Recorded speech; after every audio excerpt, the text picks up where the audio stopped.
सबसे पहले मैं पहलगाम में जो निर्दोष निहत्थे लोग मारे गए, शहीद हुए, मैं उनको कहूंगा, उनको सर झुका के नमन करता हूं, श्रद्धांजलि देता हूं। ऑपरेशन सिंदूर के दौरान कश्मीर के 16 नागरिक मारे गए, जिसमें एडीसी राजकुमार थापा और 2 जुड़वा बच्चे भी मारे गए। उनको भी सर झुका के नमन करता हूं और श्रद्धांजलि देता हूं। मैं नमन करता हूं और श्रद्धांजलि देता हूं इंडियन एयरफोर्स के मेडिकल असिस्टेंट सुरेंद्र कुमार जी को, बीएसएफ के सब इंस्पेक्टर मोहम्मद इम्तियाज जी को, बीएसएफ के कांस्टेबल दीपक जी को, आर्मी के लांस नायक दिनेश कुमार जी को, सुनील कुमार जी को, मुरली नायक जी को, अली शेख जी को और पवन कुमार जी को, जिन्होंने अपनी शहादत देकर ऑपरेशन सिंदूर में अपनी वीरता और शौर्य का परिचय दिया और पाकिस्तान को मुंहतोड़ जवाब देने के लिए अपना सर्वोच्च बलिदान दिया। मान्यवर, कल से लेकर आज तक दोनों सदनों में सरकार की ओर से बहुत सारी बातें कही गई, अपना मुंह से खुद ही बखान किया गया, हमने ऐसा कर दिया, हमने वैसा कर दिया। हम भारत की सेना का, भारत के बहादुर सैनिकों का, बहादुर जवानों का बार बार नमन करेंगे, उनकी शौर्य और वीरता को बार बार प्रणाम करेंगे, लेकिन आपके नाकारेपन पर 1000 बार सवाल पूछेंगे मान्यवर, क्योंकि सवाल आपसे बनते हैं। पहलगाम में जो निर्दोष लोग बैसरन घाटी में गए थे, उनको आकर 5 खूंखार आतंकवादियों ने कैसे मार दिया? भारत की सीमा के अंदर 200 किलोमीटर वो आतंकवादी कैसे घुस गए? कहां से आपकी इंटेलिजेंस फेलियर हुई, उसके लिए कौन जवाबदेह है? और जब हम सर्वदलीय बैठक में बैठे थे, आदरणीय लीडर ऑफ अपोजिशन भी वहां पे थे, त्रुचि शिवाजी भी थे, और मान्यवर हमको बताया गया, सरकार के द्वारा बताया गया कि बैसरन घाटी में सिर्फ अमरनाथ यात्रा के 15 दिन पहले ही लोग आते हैं। ये तो पता नहीं किस गलती से होटल वालों के साथ मिलकर बैसरन घाटी को खोल दिया गया। अब इतने सारे अलग अलग दलों के नेताओं को सरकार के जिम्मेदार मंत्री, गृह मंत्री की मौजूदगी में, रक्षा मंत्री की मौजूदगी में गलत जानकारी दे रहे हैं। बाद में जब हमने पता किया तो पता चला कि हमेशा वो बैसरन घाटी खुली रहती है, लेकिन वहां सुरक्षा के कोई इंतजाम नहीं थे मान्यवर। वो लोग चीखते रहे, चिल्लाते रहे, रोते रहे, बिलखते रहे, अपनी जान गंवाते रहे, सहायता मांगते रहे, लेकिन उनकी सहायता करने वाला कोई नहीं था। मैं गया था शुभम द्विवेदी जी के घर कानपुर में मान्यवर, और उनके पिता ने रो के एक ही मांग कही। उनकी पत्नी का रो रो के बुरा हाल था। उनके परिवार के लोगों ने, उनके पिताजी ने रो रो के एक ही बात कही, हमारे बेटे ने देश के लिए अपनी शहादत दी है। जो लोग इसमें मारे गए हैं, सरकार हमें क्या मदद देती है उससे हमें लेना देना नहीं, कम से कम हमको शहीद का दर्जा दिया जाए। ये उनकी पीड़ा थी, उनकी मांग थी। मैं आपके माध्यम से सरकार तक उनकी भावनाएं पहुंचाना चाहता हूं मान्यवर, बताया गया कि जब यह घटना हुई उसके बाद देश के गृह मंत्री वहां जाते हैं। देश के गृह मंत्री ने जाके वहां प्रेस कॉन्फ्रेंस किया, अपनी बात कही। उसके बाद प्रधानमंत्री को इसकी सूचना मिलती है प्रधानमंत्री जी अपना कार्यक्रम छोड़ के भाग के आते सऊदी अरबिया से। पूरा देश इंतजार कर रहा था कि प्रधानमंत्री जी आ रहे हैं। प्रधानमंत्री जी निश्चित पहलगाम जाएंगे। प्रधानमंत्री जी पहलगाम नहीं गए मान्यवर। प्रधानमंत्री जी 24 अप्रैल को बिहार में चुनाव प्रचार गए। प्रधानमंत्री जी 1 मई को महाराष्ट्र, केरला और आंध्र प्रदेश में उद्घाटन करने के लिए गए। प्रधानमंत्री जी फिल्मी सितारों को संबोधित करने गए, फिल्मी सितारों को संबोधित करने गए, लेकिन जो लोग पहलगाम में मारे गए थे उनकी पीड़ा, उनका हाल, उनका दुख, उनकी तकलीफ जानने के लिए नहीं गए। मान्यवर, यहां कहा गया सेना के शौर्य को, बहादुरी को नमन कीजिए। हम करेंगे, बार बार करेंगे, लेकिन आपने सेना के लिए क्या किया? जया बच्चन जी कह रही हैं, क्या यह देश जानना नहीं चाहता? जया बच्चन जी कह रही हैं कि आप गलत बोल रहे हो। कौन कह रहा है? जया बच्चन जी। आपने उतनी दूर से नहीं सुना होगा मान्यवर, आपने सुना नहीं होगा। आप सुन लीजिए मान्यवर, आप सुन लीजिए, कृपया सुन लीजिए मान्यवर। तो फिल्मी सितारे जो आपने कहा ना, वो जिस तरह से आपने कहा कुछ डेरोगेटरी लगा, यही मेरा ऑब्जेक्शन। मान्यवर, नहीं, मैं ये नहीं कह रहा हूं कि फिल्मी सितारों को आपने संबोधित किया या किसी आप कार्यक्रम में गए, लेकिन आपकी पहली प्राथमिकता भारत के प्रधानमंत्री के तौर पे क्या थी? सवाल यह है कि पहली प्राथमिकता आपकी क्या थी?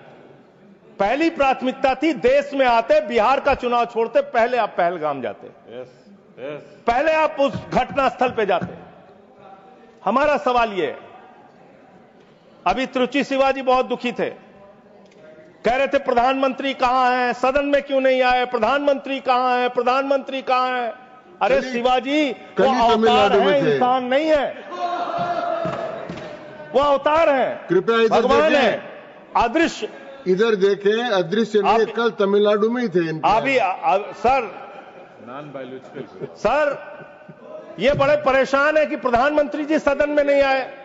प्रधानमंत्री जी अवतार हैं, वो अदृश्य रह के भी कहीं मौजूद हो सकते हैं। उनको आना नहीं होता शारीरिक रूप से, वो प्रकट हो जाते हैं, प्रकट हो जाते हैं।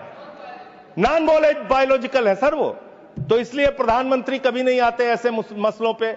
18 घंटे काम करते हैं प्रधानमंत्री, लेकिन इतने गंभीर विषय पे दोनों सदनों के अंदर चर्चा हो रही है। 18 घंटे काम करने वाला प्रधानमंत्री 2 घंटे भी दोनों सदनों में क्यों नहीं है? यह सवाल हम लोग पूछना चाहते हैं। आपको इसका महत्व नहीं नजर आता? आपको कह रहे हैं आपकी बात सुनने के लिए नहीं आना चाहते, राजनाथ सिंह की बात सुनने आ जाते। ये लोग भी बकवास करते हैं। हम लोग जब बोले मत सुनो, भेज दो वापस, कम से कम अपने लोगों की तो सुनने आ जाओ। बकवास वो भी सुनने नहीं आते। बकवास बोला सर, बकवास सब नहीं, उन्होंने बोला हट जाएगा दोनों। जैसे आप उनका सुन ले, वैसे मैंने उनका सुन लिया, मैंने उनका सुन लिया। तो आपके मंत्री यहां बकवास करते हैं? आपके माननीय मंत्री, सांसद, नेता जो आते हैं यहां बकवास सब मत बोलिएगा, आप चेयर ने मना कर दिया। चलो मान्यवर, ये सेना के सम्मान की बात हो रही है। आपने कितना सेना का सम्मान किया? 3 साल तक भारत के सेना की भर्ती बंद रही मान्यवर, और उन 3 सालों में भर्ती बंद होने के कारण 1,80,000 सेना की तादाद को कम किया गया। उसके लिए आप जिम्मेदार हैं। बार बार आपसे सवाल पूछा जाएगा और आपकी आलोचना होनी चाहिए। आपने भारत की सेना में भर्ती होना, वो चाहे उत्तर प्रदेश का नौजवान हो, चाहे बिहार का, चाहे हरियाणा का, चाहे राजस्थान का, चाहे हिंदुस्तान के किसी कोने का हो, उसके लिए गौरव और सम्मान की बात होती थी। सुबह 4 बजे उठ के दौड़ लगाता था, मेहनत करता था। उसकी मां दूध पिला के तैयार करती थी अपने बेटे को कि कभी जरूरत पड़ेगी तो अपने प्राणों की आहुति देके भारत माता की रक्षा करेगा। ये आपने उस जगह पे 4 साल की नौकरी कर दी। आप सेना के सम्मान की बात करते हैं। आपके पास सब कुछ के लिए पैसा है, अपने दोस्तों के ऊपर लुटाने के लिए लाखों हजारों करोड़ रुपए है, लेकिन सेना के जवान को आपने अग्निवीर बना के 4 साल की योजना में उनको जवान बना दिया। उनके लिए तनख्वाह देने के लिए पैसा नहीं है आपके पास। बीएसएफ के जवान, सीआईएसएफ के जवान, पैरामिलिट्री फोर्सेस के जवान, उनको पेंशन देने के लिए पैसा नहीं है, शहीद का दर्जा देने के लिए पैसा नहीं है आपके पास। आपके पास सीआरपीएफ के जवान, उनको पैरामिलिट्री फोर्सेस को आपको पेंशन देने और शहीद का दर्जा देने का पैसा नहीं है। आप सेना के सम्मान की बात करते हैं, आप सेना के सम्मान की बात करते हैं। मान्यवर, सबसे बड़ा दुख इस बात का हुआ, कल से कहा जा रहा है नहीं, हमने अपने आप सीज फायर डिक्लेयर किया, हमने अपने आप सीज फायर डिक्लेयर किया, इसमें किसी तीसरे देश का हस्तक्षेप नहीं है। आजादी के बाद से लेकर आज तक भारत का स्टैंड एक ही रहा है, हम पाकिस्तान के मामले में किसी भी तीसरे देश की मध्यस्थता नहीं मानते। अगर उस बात के साथ किसी ने धोखा किया है, किसी ने विश्वासघात किया है, तो उसका नाम है भारत के प्रधानमंत्री नरेंद्र मोदी। मैं इस सदन के अंदर कहना चाहता हूं, आपने उस भावना के साथ विश्वासघात किया है। मान्यवर, अमेरिका की मध्यस्थता आपने स्वीकार की, और मैं इसलिए चंद लाइनें आपके लिए कहना चाहूंगा कि तू इधर उधर की ना बात कर, तू उधर उधर की। आप ही का चेहरा आ रहा है सर, थोड़ा निर्देश दे दीजिए, आप ही को दिखाए जा रहे हैं बार बार। तू इधर उधर की ना बात कर, ये बता कि काफिला क्यों लूटा। मुझे रहजनों से गिला तो है, लेकिन तेरी रहबरी पर सवाल है, आपकी रहबरी पर, आपके नेतृत्व पर सवाल है, और यह सवाल बार बार पूछा जाएगा, यह सवाल बार बार पूछा जाएगा। 10 मई को भारत, जो 144 करोड़ की आबादी का मुल्क है, भारत जो दुनिया का सबसे बड़ा लोकतंत्र है, भारत जो दुनिया की 5वीं बड़ी अर्थव्यवस्था है, उस भारत के मामले में सीज फायर का डिक्लेरेशन भारत की धरती से नहीं होता, अमेरिका की धरती से होता है। अमेरिका का राष्ट्रपति ट्रंप वो ट्वीट करके जानकारी देता है सीज फायर हो गया दोनों देश में, हो जाएगा। हमारी सेनाएं लड़ रही हैं, हमारी सेनाएं मैदान में हैं, और अमेरिका का राष्ट्रपति कह रहा है सीज फायर हो गया। क्या लिख रहा है वो अमेरिका का राष्ट्रपति? After a long night of talks mediated by United States, I am pleased to announce that India and Pakistan have agreed to a full and immediate ceasefire. Congratulations to both countries on using common sense and great intelligence. Thank you for attention to this matter. फिर उसके बाद उपराष्ट्रपति JD Vance, 10 मई को इनका tweet आता है, great work from president's team, specially secretary Rubio, and my gratitude to the leaders of India and Pakistan for their hard work and willingness to engage in this ceasefire. अब जो secretary Rubio का, United State के secretary Rubio का जो tweet है, वो अगर मैं इस सदन में पढ़ दूंगा तो सरकार को बहुत शर्मिंदा होना पड़ेगा। इसलिए मैं आपको चाहता हूं कि इस पे जवाब दीजिए, जब जवाब दीजिएगा, और प्रधानमंत्री को जवाब देना चाहिए। यह 10 मई का ट्वीट है। मैं चाहूंगा सत्ता पक्ष विपक्ष पूरा सदन इसको सुने।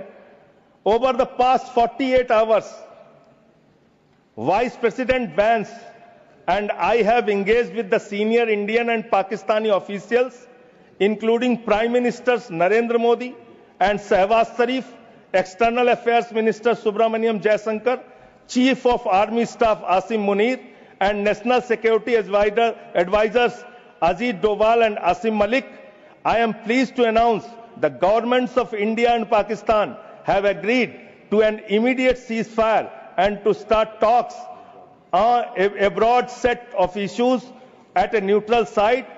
We commend Prime Ministers Modi and Sharif on their wisdom, prudence and statesmanship in choosing the path of peace. कृपया इनको प्रमाणित करके, ये प्रमाणित कर दूंगा सर, प्रमाणित करें, इसको प्रमाणित करके दें सर। मुझे बोलने, हाँ मैं बोलने दे रहा हूँ आपको। अरे सर ऐसे आप बीच बीच में बोलेंगे तो मैं नहीं बोलता बीच में जी। आप प्रमाणित करके दे, उसके बाद इसको रिकॉर्ड में ले। हाँ। सर इसको हटा क्यों रहे हैं आप? नहीं हटा रहा हूं, मैं ये कह रहा हूं कि आप मैं ये कह रहा हूं कि करेंगे ये प्रोसीडिंग में जाएगा। मैं इसको दे रहा हूं सर, आपको दे दूंगा। हाँ दीजिए, दे दूंगा सर। मान्यवर, मैं बड़ी विनम्रता पूर्वक इस सरकार से ये पूछना चाहता हूं कि ये सेक्रेटरी, यूनाइटेड स्टेट का सेक्रेटरी जो है रूबियो, वो कह रहा है 10 मई को कि पिछले 48 घंटे से प्रधानमंत्री नरेंद्र मोदी से, पाकिस्तान के प्रधानमंत्री शरीफ से, वहां के एडवाइजर आसिम मलिक से हम लोग बातचीत कर रहे थे। आसिम मलिक कौन है सर? आसिम मलिक कौन है? आसिम मलिक है आईएसआई का चीफ, जो पाकिस्तान के द्वारा प्रायोजित आतंकवाद का संरक्षक है। भारत की सरकार उससे बातचीत कर रही थी जब सेना लड़ रही थी। 8 मई को जब सेना लड़ रही थी, आप आईएसआई से बात कर रहे थे। आप आईएसआई से बात कर रहे थे। आसिम मुनीर और आसिम मलिक दोनों से आप बात कर रहे थे। आप बात कर रहे थे आईएसआई से। हमारी सेना लड़ रही थी, आप आईएसआई से बात कर रहे थे। एक मिनट, आप शरीफ से बात कर रहे थे। क्या आप पॉइंट ऑफ पाकिस्तान ऑर्डर से है? बात कर रहे थे। एक point of order, point of, हाँ बाबू, एक I am not reading sir. माननीय सभापति महोदय, निवेदन है। रूल सर, रूल आपके माध्यम से माननीय संजय सिंह जी को निवेदन करता हूं। एक बार वो ट्वीट को जिसको ऑथेंटिकेट करने की बात कर रहे थे, करी मैंने उनको, वो वापस पढ़ें और पढ़ करके हिंदी में, या तो मैं तो गांव का आदमी अंग्रेजी समझता नहीं, समझा दें कि इसमें कहां इंटरप्रिटेशन है कि भारत सरकार बात कर रही थी उससे। अपनी कन्वीनियंस में इंटरप्रेट क्यों कर रहे हैं साहब? फिर से पढ़ देता हूं सर। मैं मंत्री जी की मांग का समर्थन करता हूं। भाई मैं मंत्री जी की मांग का समर्थन करता हूं। मैं फिर से पढ़ रहा हूं। ये 10 मई का ट्वीट है। मैं मंत्री जी की मांग का समर्थन करते हुए फिर से पढ़ रहा हूं। देखिए, नियमों में over the past 48 Sanjay hours, Singh ji सुनिए, नियमों में बहुत स्पष्ट प्रावधान है कि हम किसी भी विदेशी राष्ट्रपति का, विदेश मंत्री का, किसी मंत्री का हम उल्लेख नहीं करेंगे। क्यों? लेकिन यहां किसका उल्लेख नहीं हुआ सर? लेकिन मैंने आपको, एक मिनट से, आप चेयरमैन की रूलिंग है, सब सारी चीजों पे हम बोल सकते हैं मेरी सर। बात तो सुनिए, और हम क्रिटिसाइज तो कर नहीं मेरी रहे। बात सुन लीजिए प्लीज। हमें जानकारी दे रहे हैं सदन को। मैंने आपको कह दिया कि आप ऑथेंटिकेट करके इसको दे दीजिए। नहीं, वो हिंदी में चाह रहे हैं सर। चलिए, वो हिंदी में चाह रहे हैं और मैं पढ़ दे रहा हूं सर इसको। आप अंग्रेजी में दे दो। हाँ, नहीं हिंदी में ही चाह रहा हूं, हिंदी में। ओवर द पास्ट 48 आवर्स, पिछले 48 घंटे में उपराष्ट्रपति Vance and I have engaged with senior Indian and Pakistani officials. तो इसमें प्रधानमंत्री मैं और सुन तो, अरे सुनिए तो भाई, नाम सुनिए सर, नाम सुनिए। Officials including prime ministers Narendra Modi and Shehbaz Sharif, external affairs minister Subrahmanyam Jaishankar, chief of army staff Asim Munir and national security advisers Ajit Doval and Asim Malik. Asim Malik ISI का प्रमुख है। आसिम मलिक आईएसआई का प्रमुख है। आपकी सरकार आसिम मलिक से कैसे बात कर रही थी? जो आतंकवाद को जन्म देते हैं, आप उनसे बात करते हैं। और वाइस प्रेसिडेंट बेंच ने की, और फिर तो मोदी जी ने बात की, डिस्टर्ब करेंगे, ठीक बात ने बात की। ये सर, ये ठीक बात नहीं है। जबरदस्ती डिस्टर्ब करेंगे, ठीक नहीं है सर। मैंने अपनी व्यवस्था दे दी। सर ये झूठा शब्द बोल रहे हैं। इनको झूठा शब्द तो नहीं आएगा। इनको आप आगे बढ़िए, आगे बढ़िए सर। इसके बारे में मैंने व्यवस्था दे चुका। सर मान्यवर, 10 मई को, मदन जी कृपया बैठ जाए। 10 मई को यह सीज फायर की डिक्लेरेशन होती है। 5 जून को कृपया बैठ जाए। लीजिए यार सर, मैंने इसमें दे दिया व्यवस्था, कृपया बैठ जाए। 5 जून को पाकिस्तान को संयुक्त राष्ट्र संघ की एंटी टेररिस्ट कमेटी जो है उसका वाइस प्रेसिडेंट बनाया जाता है। हम जानते हैं इसमें अमेरिका की ही चलती है, अमेरिका के कहने पे बनाया। पाकिस्तान एंटी टेररिस्ट कमेटी का वाइस प्रेसिडेंट बन रहा है।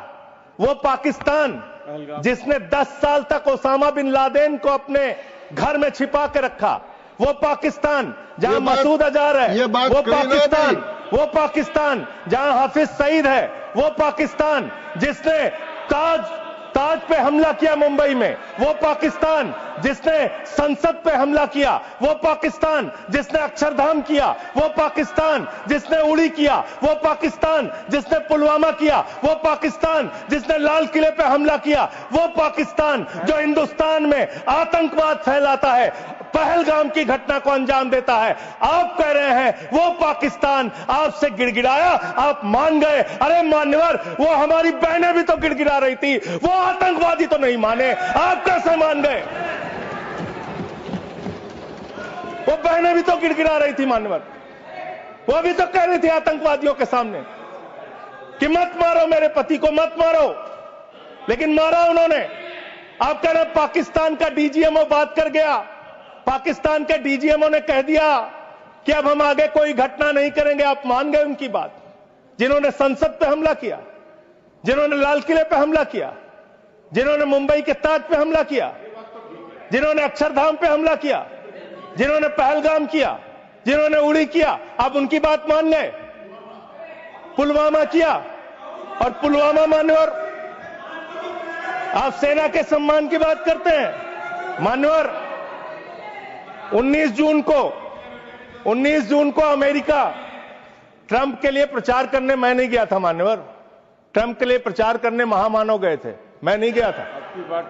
अब की बार ट्रंप सरकार उन्होंने नारा दिया था मान्यवर। और ये 19 जून को क्या किया? उस ट्रंप ने 19 जून को क्या किया? 19 जून को उसने आसिम मुनीर को बुलाया, पाकिस्तान का आर्मी चीफ, उसको बुलाया सेना का, और उसको बुला के बंद कमरे में लंच कराया। लंच कराने के बाद निहारी खिलाया, हो सकता है नहारी खिलाया हो। और लंच कराने के बाद जब दोनों लोग निकले तो उस लंच में पता चला कि वो आसिम मलिक भी था, आईएसआई का प्रमुख जो था सर, वो भी था बातचीत में। जो इंडिया के अंदर जो आईएसआई आतंकवाद की घटनाएं देता है, जब को अंजाम देता है, वो भी था। तो जब उससे पूछा गया ट्रंप से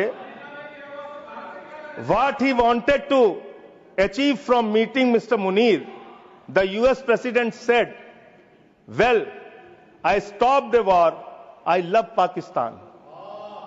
आई लव पाकिस्तान, ये ट्रंप बोल रहा है। मोदी का दोस्त सर, बार बार आप ही आ जा रहे हैं, मना कर दीजिए, ऐसे क्यों कर रहे हैं? बार बार आप ही आ रहे हैं। आई लव पाकिस्तान, ऐसे स्ट्रेटेजिक खेल मत खेलिए सर। आई लव पाकिस्तान कह रहा है ट्रंप। वहां पाकिस्तान और अमेरिका का इलू इलू चल रहा है, और आप कह रहे हैं अब की बार ट्रंप सरकार। आप कह रहे हैं 14 फरवरी को जाके, 14 फरवरी 2025 को प्रधानमंत्री जी गए थे, मागा plus मीगा becomes mega partnership for prosperity. आप कह रहे हैं मोदी जी 14 फरवरी को गए थे। 14 फरवरी 2025 को जब आप गए थे तो 7 फरवरी को वही अमेरिका हमारे भारतीयों को बेड़ी में बांध के अमृतसर में उतारा था सर। और आपने आपत्ति नहीं की। आप कह रहे हैं मेगा मीगा मागा, वहां कर रहे हैं मेगा मीगा मागा, मेगा मीगा मागा, और वो अमेरिका आपके साथ ऐसे विश्वासघात कर रहा है। अभी उसके बाद ये तो आई लव पाकिस्तान बोला, फिर उसके बाद डिप्टी पीएम पाकिस्तान का उप प्रधानमंत्री गया 25 जुलाई को, उसने यूएस सेक्रेटरी से मुलाकात की, रूबियो से, मार्को रूबियो से। और उसके बाद ये लास्ट की लाइन खाली पढ़ रहा हूं, I also thanked him for Pakistan partnership in countering terrorism and preserving regional stability. ये धन्यवाद कर रहा है, धन्यवाद कर रहा है। अमेरिका का मार्को रूबियो सेक्रेटरी कह रहा है कि पाकिस्तान को हम धन्यवाद देते हैं आतंकवाद से लड़ने के लिए। तो मुझे एक लाइन याद आ रही है, खुलूस मतलब होता है मोहब्बत। प्रधानमंत्री जी के लिए और अमेरिका के राष्ट्रपति के लिए एक लाइन में पढ़ना चाहूंगा। प्रधानमंत्री तो फिदा है उनके ऊपर, ट्रंप के ऊपर, तो प्रधानमंत्री की ओर से ट्रंप के लिए लाइन है कि तेरे खुलूस ने रखा मुझे अंधेरे में, तेरे खुलूस ने रखा मुझे अंधेरे में, तेरा फरेब मुझे रोशनी में ले आया, तेरा फरेब मुझे रोशनी में ले आया। ये फरेब पे फरेब, फरेब पे फरेब, धोखे पे धोखा, ये लगातार हो रहा है। मान्यवर, अब मैं एक बहुत ही महत्वपूर्ण बात आपके सामने रखना चाहूंगा। हमारी सरकार ने कहा हम अपने वीर जवानों के लिए ताली बजाएं, हमने ताली बजाया। हम उनका नमन करें, हमने नमन किया। आपने क्या किया? भारत के सेना की बहादुर बेटी कर्नल सोफिया कुरैशी के लिए आपका बीजेपी सरकार का मध्य प्रदेश का मंत्री कहता है वो आतंकवादियों की बहन है। और यही नहीं मान्यवर, बात यहां तक नहीं रुकती।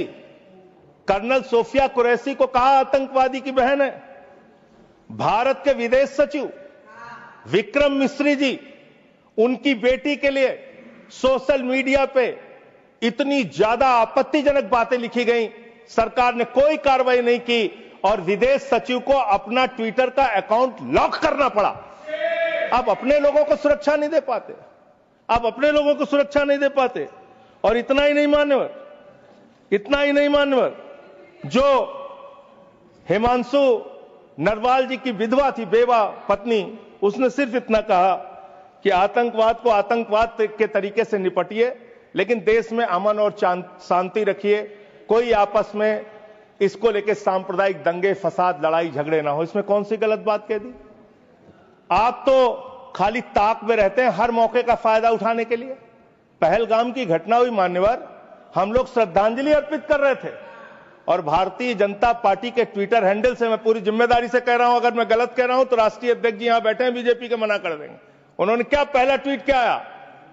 धर्म पूछा जाति नहीं, धर्म पूछा जाति नहीं।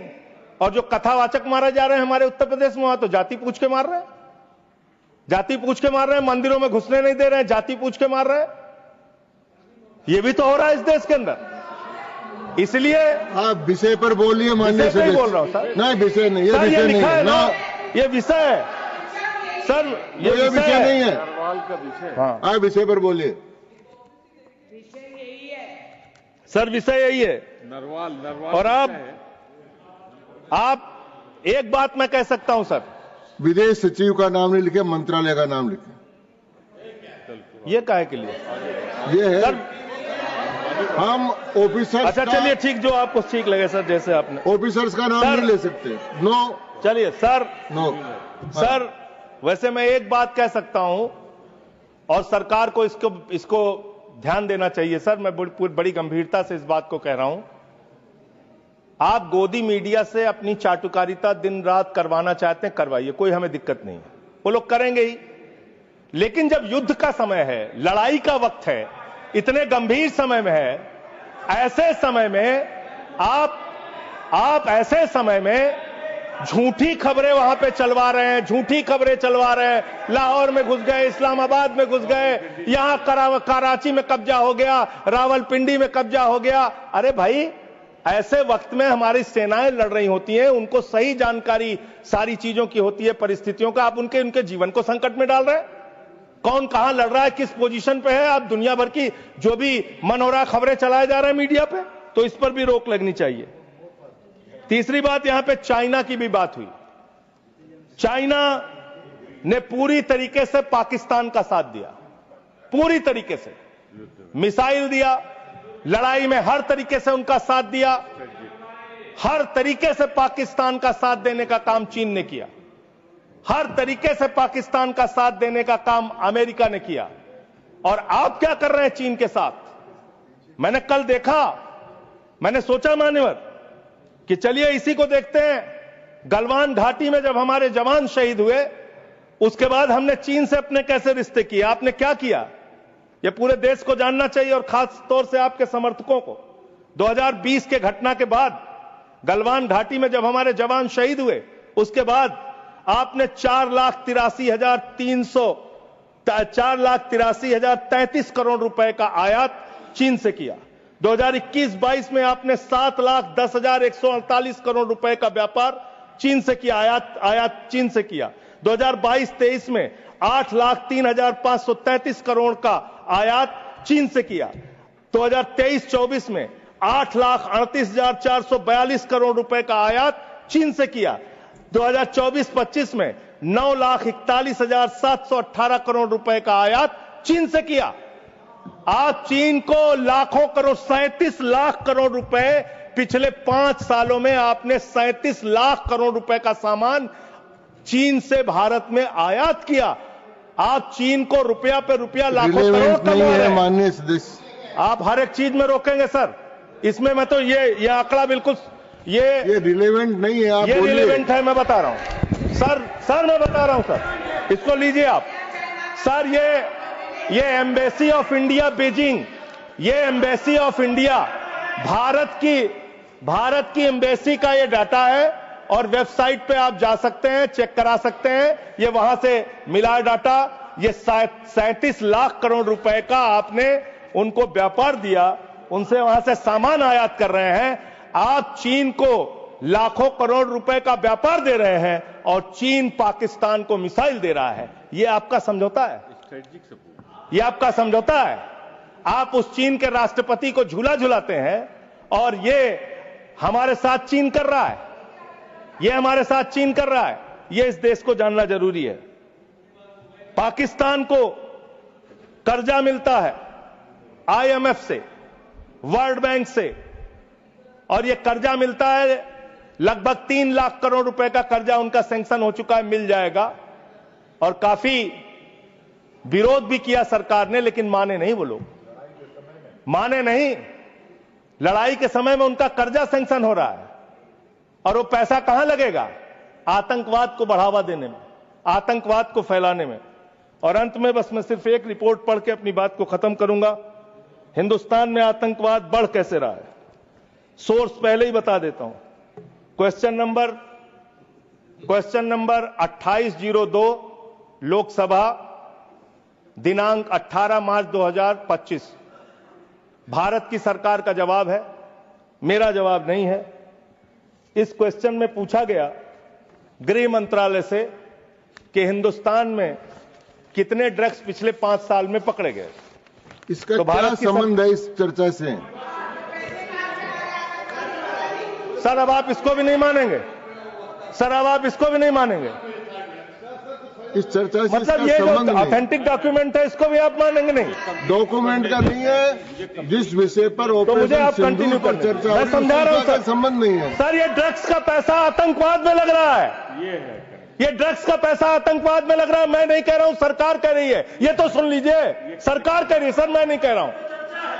पूरी बात ही आप नहीं सुनते सर। सर पूछा गया पिछले 5 साल में कहां कितना मिला, तो बताया कि एक अडानी का पोर्ट है मुंड्रा में, वहां 260 करोड़ रुपए की ड्रग्स पकड़ी गई।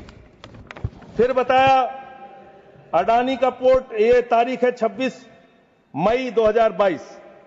फिर एक अडानी के पोर्ट पे ही 11/7/2 बता रहा हूं संबंध भैया। अगर नहीं संबंध बताऊंगा तो मुझे मेरी राज्यसभा से सदस्यता खत्म कर देना। मैं कह रहा हूं आप इधर ही करो जी, उधर किस लिए कर रहे हो? हाँ, तो ऐसे टिक्का टिप्पणी ना करें। अडानी पोर्ट पर हीरोइन पकड़ी गई 150 करोड़ रुपए। तो अडानी ने पकड़ा ही ना। अरे सुन तो लीजिए सर, सुन ले। काहे अडानी का नाम सुन के काहे ऐसे विचलित हो जाते हैं सब लोग? अडानी का नाम सुन के क्यों ऐसे विचलित हो जाते हैं अडानी का नाम सुन के सर? और ये जो पकड़ा गया, तो जिसमें जो लोग गिरफ्तार हुए, इसका भारत की सरकार ने अपोज किया, करना भी चाहिए। एनआईए ने किया, संजय सिंह ने नहीं किया, एनआईए ने, करना चाहिए, किया इन्होंने। और जब विरोध किया तो एएसजी महोदय ने सुप्रीम कोर्ट में कहा, एनआईए ने सुप्रीम कोर्ट में कहा, अडानी के पोर्ट से 21,000 करोड़ रुपए की ड्रग्स पकड़ी गई है जो आतंकवाद में लगती है। यह है सर, ये सारा पेपर मैं आपको दे रहा हूं। इस देश के अंदर पाकिस्तान से, अफगानिस्तान से हजारों करोड़ का ड्रग्स आएगा और इसी देश में आतंकवाद फैलाया जाएगा। अडानी के पोर्ट पर पकड़ा जाएगा। अडानी कौन है? भारत के प्रधानमंत्री का सबसे करीबी व्यक्ति है। यह सवाल देश पूछना चाहता है, आप क्या करा रहे हैं देश के अंदर? इन ड्रग्स वाले मामले में जो पकड़े गए हैं, इस पर क्या कार्रवाई हुई, यह जानना चाहता है देश। समाप्त हुआ माननीय सदस्य। मान्यवर, अभी बहुत समय है सर, 35 मिनट समय है। 35 मान्यवर, 35 मिनट समय। मान्यवर, मैं अंत में एक ही बात कहना चाहता हूं। आपने कहा कि इस मामले में राजनीति नहीं होनी चाहिए। राजनीति करता कौन है? हर मामले में आप राजनीति करते हैं। हर मामले में आप राजनीति करते हैं। हमेशा विपक्ष को ब्लेम करते हैं, विपक्ष को देशद्रोही कहते हैं, विपक्ष को गद्दार कहते हैं। आप पूरी दुनिया में घूमते हैं, एक देश आपके समर्थन में नहीं आता, एक भी देश आपके पक्ष में खड़ा नहीं होता, लेकिन जब आपको जरूरत होती है आप कहते हैं विपक्ष के लोगों पूरी दुनिया में जाओ और भारत के पक्ष में बोल के आओ। गए विपक्ष के लोग, हमारी भी पार्टी के 2 सांसद गए और हम सरकार का पक्ष दुनिया में रख कर आए। जब भी देश पे संकट होगा हम आपके साथ खड़े हैं, लेकिन लोगों को बांटने का काम, अपमानित करने का काम और रोज रोज इस तरीके से गद्दार कहने का काम बंद कीजिए। बहुत बहुत धन्यवाद। धन्यवाद।